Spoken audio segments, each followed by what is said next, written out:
Et bonjour à tous, on se retrouve aujourd'hui pour faire l'analyse fondamentale d'actions sur une stratégie fort dividende.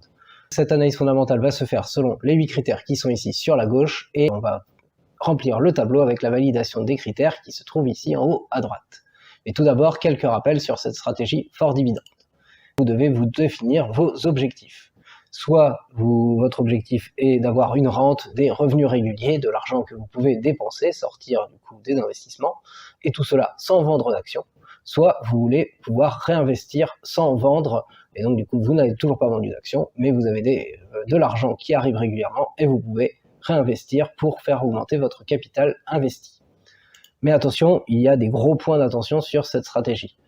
En effet, il faut faire attention à la performance et au cours de bourse de l'action. C'est-à-dire qu'il faut bien analyser l'action sur laquelle vous mettez votre argent, puisque si votre cours de bourse, votre performance n'arrête pas de diminuer année après année, c'est votre capital qui se réduit, même si ce sont des moins-values latentes, c'est votre capital qui est réduit au fur et à mesure. Et en plus de ça, les dividendes, les rendements annoncés quand ils sont annoncés en fort dividende, c'est sur le prix de l'action Axel, donc sur le cours de bourse. Donc si votre cours de bourse a diminué de 50%, donc de la moitié, eh bien votre fort dividende a lui aussi été divisé par 2 et donc vous perdez la moitié de ce dividende. Donc c'est pas très intéressant à ce niveau-là. Donc attention à ce premier truc. Deuxième point d'attention, la pérennité de ce dividende. Et oui, vous mettez de l'argent sur une société pour avoir un fort dividende, mais il faut s'assurer que la société ne va pas péricliter ou qu'elle ne va pas arrêter son dividende. Donc, on ne peut pas en être sûr à 100%, mais il faut faire attention à cette pérennité du dividende, puisque si vous comptez dessus et que vous ne l'avez pas, eh bien vous avez perdu cet apport-là. En tout cas, ça ne peut plus rentrer dans votre stratégie fort dividende.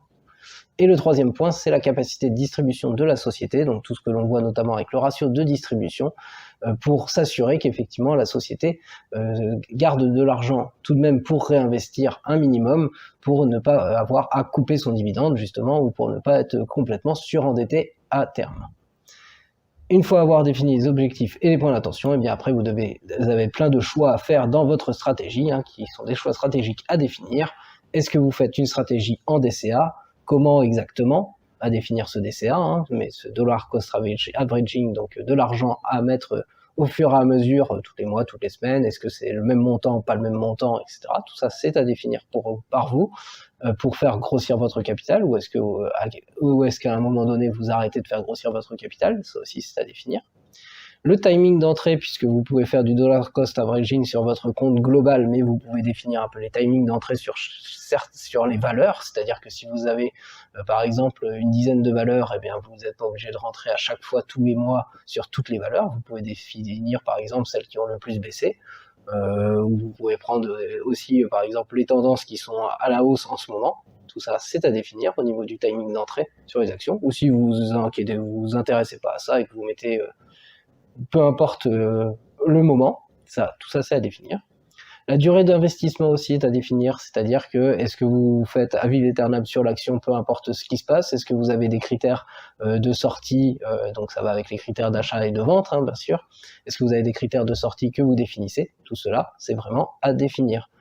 Qu'est-ce qui vous fait rentrer dans une action? Qu'est-ce qui vous en fait sortir? Est-ce que c'est à vive aeternam, comme je l'ai dit, ou est-ce que il y a vraiment des critères à définir?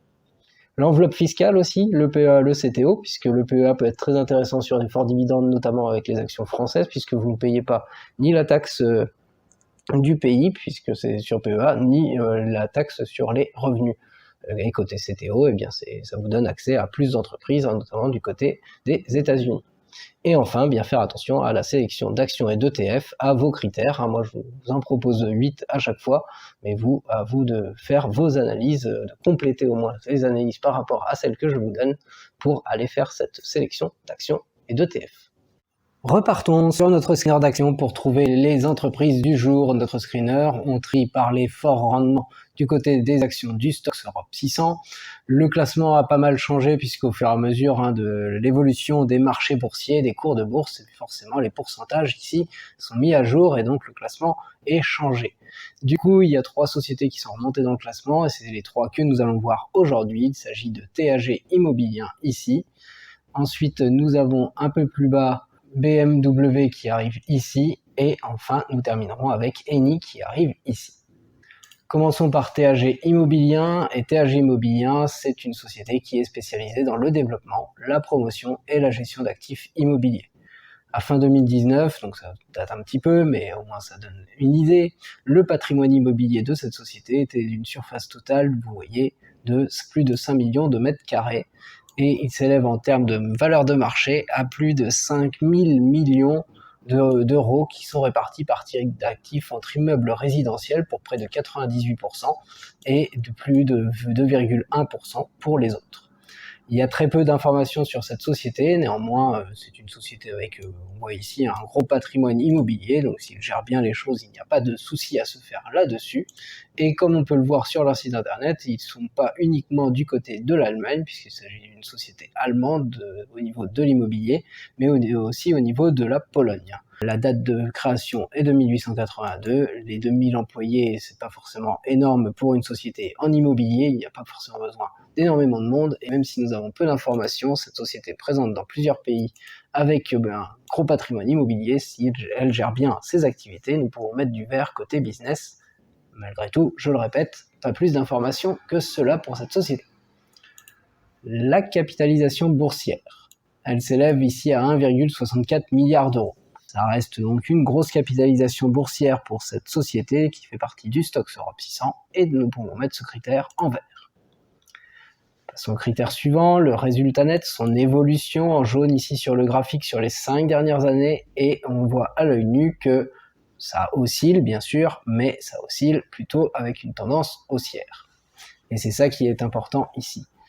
Et cette tendance haussière, on voit tout de suite qu'elle est croissante mais pas strictement croissante, et bien nous pouvons mettre du coup du vert pour ce critère. Attention, cette société est présentée ici car effectivement ce critère des résultats est pour l'instant en vert clair et que le dividende est élevé, nous le verrons ensuite, mais à noter pour la suite, eh bien ça va complètement changer la donne après 2021 puisque les résultats en 2022 vont être bien inférieurs, et après on ne devrait pas repartir sur une meilleure tendance, et donc du coup avec les estimations des résultats nets de 2022 à 2024, nous devrions être passer dans une tendance d'abord plutôt en jaune, voire même en orange par la suite.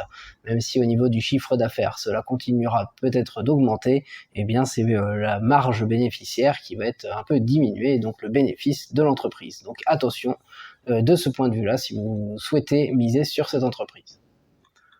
Passons au cours de bourse, et le cours de bourse, eh bien vous voyez, lui il est en rouge avec une sacrée chute là dernièrement. Depuis le 13 août 2021, on voit que ça a perdu 61% de sa valeur. C'est peut-être les résultats à venir qui, avec les perspectives qui ne sont pas bonnes, qui font que les investisseurs ne misent pas plus que ça sur cette société. Nous reprenons, du coup sur 5 ans nous avons 15% de diminution avec la chute récente, et si nous prenons sur 3 ans, ça va être un peu plus de diminution, ça se voit tout de suite. Si nous prenons par rapport au 21 juin, nous avons là 45% de diminution. Sur 3 ans, ça fait une très grosse chute, sur 5 ans, ça fait une moins grosse chute. Nous allons donc mettre le critère en orange, parce que c'est moins de 5% par an de chute sur 5 ans, mais on voit que dernièrement, la chute est vraiment drastique.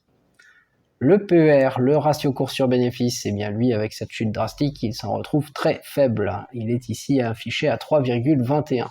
Il se situe donc dans la zone bien inférieure à 10, et c'est notre zone que nous mettons en vert avec cet indice de cherté vraiment très peu cher, mais comme je vous l'ai dit, avec les perspectives de résultats qui ne sont pas vraiment bonnes, eh bien du coup ce PER, cet indice de cherté, il va déjà augmenter par lui-même rien que si le cours de bourse restait stable et que les résultats diminuaient.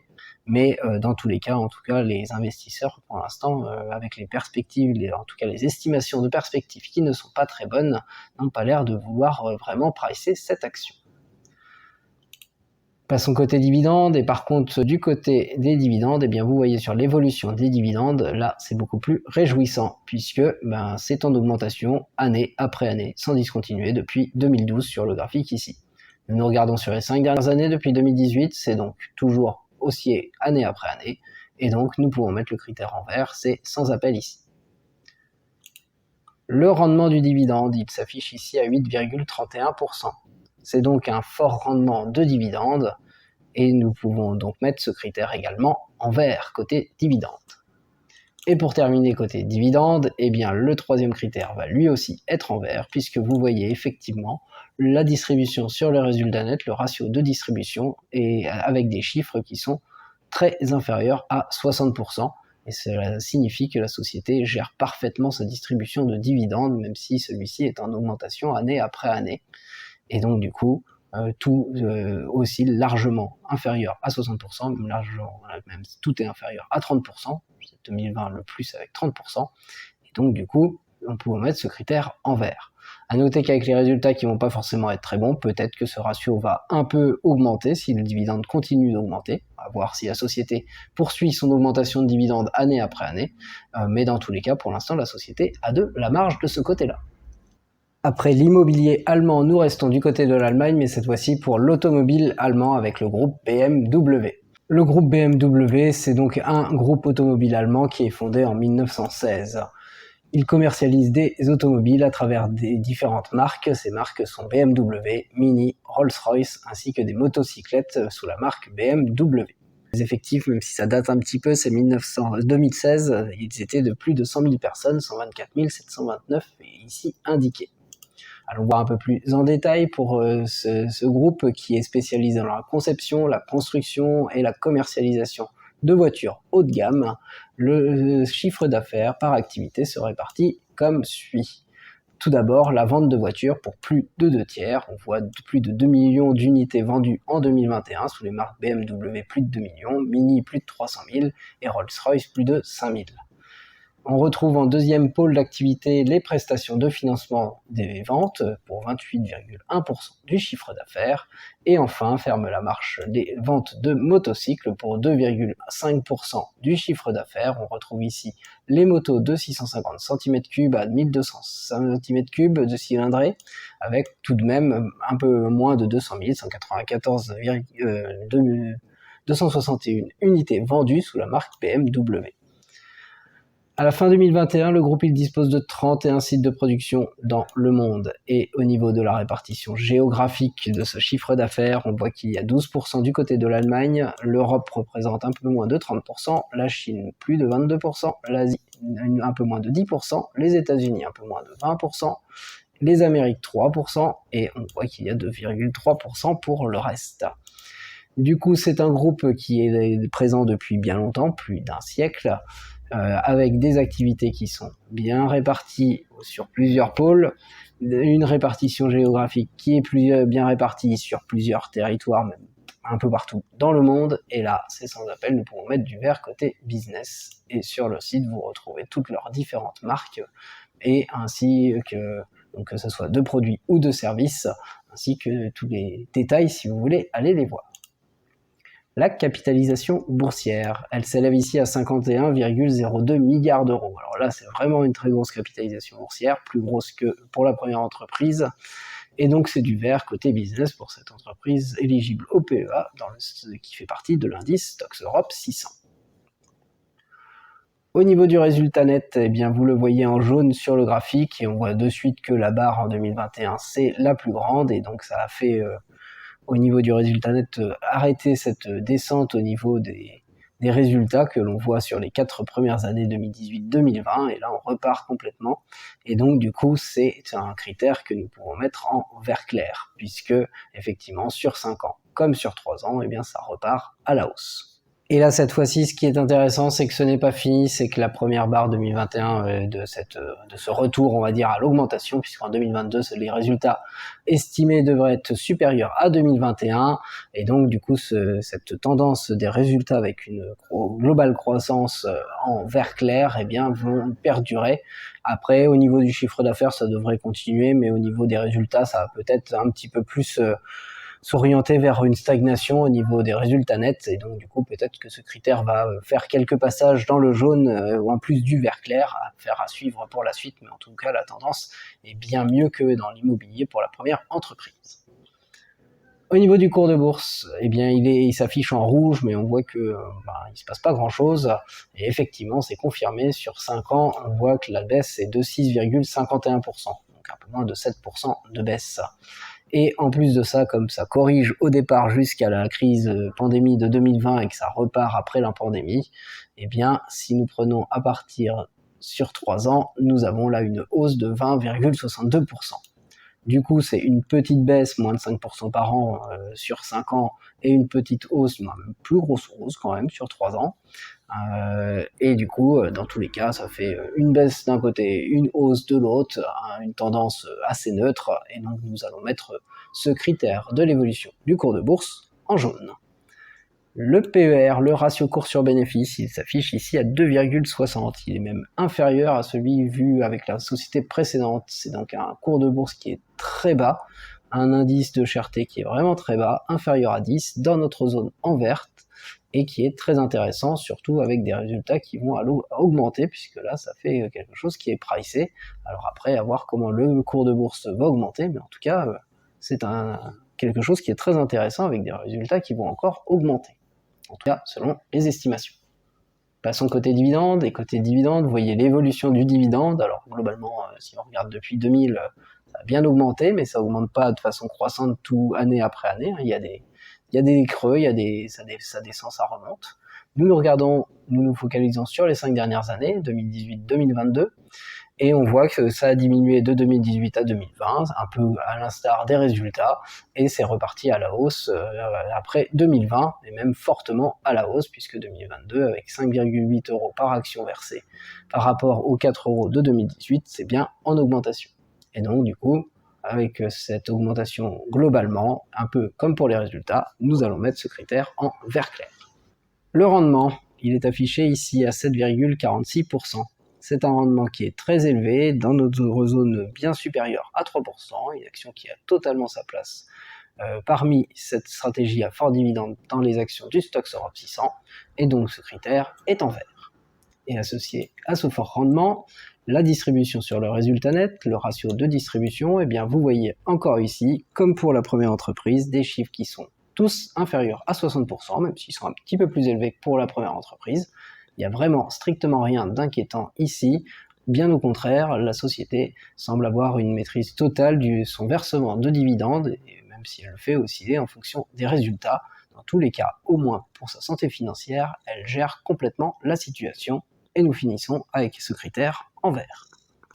Pour la troisième entreprise, nous allons du côté de l'Italie cette fois, et il s'agit de l'entreprise Eni, qui était anciennement la Société nationale italienne des hydrocarbures. Et c'est une société donc italienne des hydrocarbures qui a été créée en 1953 et qui a été privatisée en 1998. L'État italien conserve néanmoins une minorité du capital avec environ 30% de ce capital. Cette société, elle est présente dans les secteurs du pétrole, du gaz naturel, de la pétrochimie, de la biochimie, de la production et la commercialisation d'énergie électrique à partir de combustibles fossiles, de la cogénération et de ressources renouvelables. Donc déjà, on voit déjà une diversification au niveau des secteurs dans lesquels elle est présente. Elle est présente également dans 69 pays, voilà la diversification géographique qui arrive, et son effectif est de 32 689 salariés, vous voyez que ce chiffre il date de 2021. Eni, c'est tout simplement la première société italienne par sa capitalisation boursière, et elle est en 2008 le 5e groupe pétrolier mondial par classement du chiffre d'affaires, et tout cela c'est derrière ExxonMobil, BP, Royal Dutch Shell et Total Energy que nous connaissons bien. Allons voir plus en détail ce groupe qui fait partie des principaux groupes pétroliers et gaziers européens, et l'activité, on voit qu'elle s'organise en 5 pôles. Le premier pôle, on trouve l'achat et la vente de gaz naturel et la production d'électricité qui sont vendus du coup, et le groupe il assure également le transport de gaz naturel. Dans le deuxième pôle, nous retrouvons le raffinage et la distribution, que ce soit les pétroles bruts raffinés, les produits pétroliers qui sont vendus, et le groupe il dispose de 3 raffineries qui sont implantées en Italie, et elle exploite, vous voyez, 5314 stations-service qui sont situées en Europe. Dans le troisième pôle, nous retrouvons les prestations de services énergétiques, notamment les prestations de forage offshore, d'ingénierie, de construction, de maintenance d'installation, de production d'hydrocarbures, d'usines pétrochimiques et de raffineries. Dans le quatrième pôle, il y a l'exploration et la production d'hydrocarbures, et enfin, en cinquième pôle, la pétrochimie, avec, vous voyez, des produits pétrochimiques qui sont vendus tels que éthylène, phénol, oléfine, styrène, polymère et élastomère. Tout cela pour dire que les activités, eh bien, elles sont bien diversifiées, que le groupe, ça fait bien longtemps qu'il existe, que sa répartition géographique, vous pouvez aller voir sur leur site internet si vous en doutez encore, mais la voici, et vous pouvez aller voir tous les détails sur le site internet. Et tout ça, cela fait du vert pour ce 5e groupe pétrolier dans le monde. La capitalisation boursière, elle s'élève à 41,63 milliards d'euros. C'est donc une grosse capitalisation boursière du Stoxx Europe 600, et c'est donc du vert pour ce critère. À son côté résultat net, en jaune sur le graphique ici, alors on voit qu'il y a des années difficiles, 2019, même 2020 en négatif, comme pour beaucoup de la pétrochimie, ça suit un peu les mêmes cours ici, dans tout ce qui est pétrolier. Et du coup, eh bien, on voit que la barre en 2021, c'est vraiment la plus grande, ça se voit à l'œil nu, et donc du coup, eh bien, on voit tout de suite une tendance qui va aller être globalement croissante, même si là, elle est un peu plus chaotique que ce que nous avons vu précédemment. Néanmoins, c'est globalement croissant, et donc ce critère, on peut le mettre en vert clair. Et en plus de ça, eh bien, pour la suite, eh bien, ça va ressembler aux autres groupes pétroliers dont on en a déjà vu certains, tels que Total Energy. Eh bien, en 2022, les résultats vont être encore plus importants, et même très importants, avant de commencer à se tasser vers 2023-2024, même si tout cela devrait rester supérieur à 2021, au moins en 2023. Et donc du coup, cette tendance en vert clair n'a pas fini d'être là. Peut-être qu'on va redevenir vers du jaune un peu plus ultérieurement, mais pas pour tout de suite, en tout cas, pas à très court terme.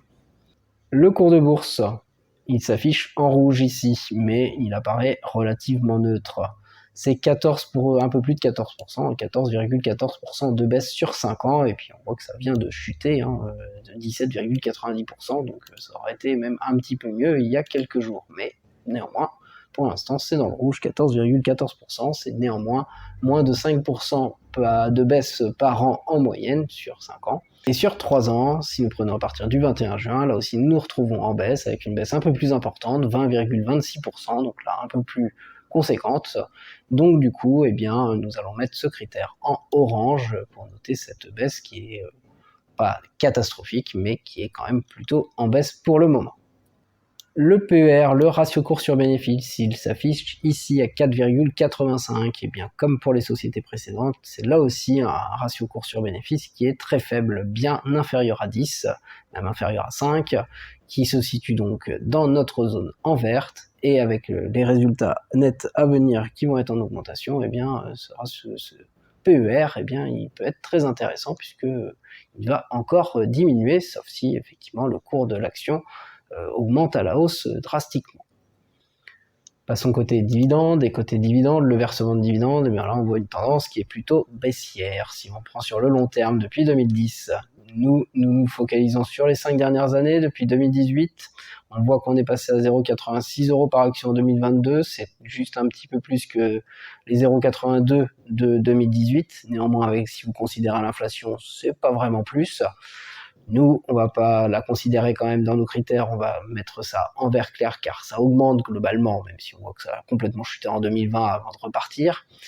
Donc c'est globalement en vert clair, mais néanmoins, si vous voulez considérer ça plus sur une tendance jaune en neutre, vous pouvez, si vous considérez l'inflation, après à voir, mais avec les bons résultats à venir, eh bien peut-être que ce n'est pas fini pour revoir un cours de ce dividende qui va être un peu meilleur. Pas forcément, ça va peut-être pas forcément suivre une trajectoire non plus trop haussière. Dans tous les cas, pour l'instant, nous pouvons mettre ce critère en vert clair au niveau de l'affichage. Le rendement, il est affiché ici à 7,38% avec le cours de bourse actuel et le dividende actuel. C'est donc un fort rendement, une action qui a totalement sa place dans une stratégie à fort dividende du côté du Stoxx Europe 600, et c'est donc un critère en vert. Et avec ce fort rendement, on regarde la distribution sur le résultat net, les chiffres sont ici, et là c'est bien plus chaotique que pour les sociétés précédentes. C'est pas anormal, dans le sens où nous avons vu qu'en 2019 et 2020, les résultats étaient vraiment pas terribles, et donc du coup là on se retrouve avec deux critères en rouge, notamment en 2020, les deux années, où la société n'a pas hésité à puiser dans ses réserves ou à s'endetter pour continuer à verser son dividende, même si on a vu qu'elle avait bien baissé, en 2020 notamment. Au niveau des autres années, eh bien, on retrouve un peu de tout. 2018, c'est un peu dans notre zone jaune. 2017, c'est notre zone orange. Et 2021, là où les résultats augmentent, les résultats nets augmentent, là, c'est un peu mieux, avec une zone inférieure à 60% et notre critère en vert. Tout cela, ça nous fait une moyenne qui tend quand même un peu plus vers le orange qu'autre chose, et donc nous allons mettre du orange, puisque c'est vraiment quand même pas complètement maîtrisé, c'est pas sur les 5 dernières années en tout cas. Peut-être qu'avec les résultats nets qui vont s'améliorer sur les années à venir, peut-être qu'on va avoir davantage de chiffres comme celui de 2021, et là ça pourra être mieux noté. Mais pour l'instant, la société, il n'y a pas d'inquiétude énorme à avoir, mais c'est néanmoins un gros bémol à noter du côté du ratio de distribution. Voici donc notre tableau rempli avec les sociétés du jour éligibles toutes les 3 au PEA qui font partie de l'indice Stocks Europe 600 et qui sont vues dans cette stratégie fort dividende. Nous commençons du côté de l'Allemagne, du côté de l'immobilier à gauche avec TAG Immobilien, et nous voyons un dossier qui apparaît plutôt positif puisque parmi les 5 critères essentiels, eh bien, il n'y en a qu'un qui est en orange et c'est quand même le cours de bourse, et on voit quand même qu'il est quand même fortement en baisse.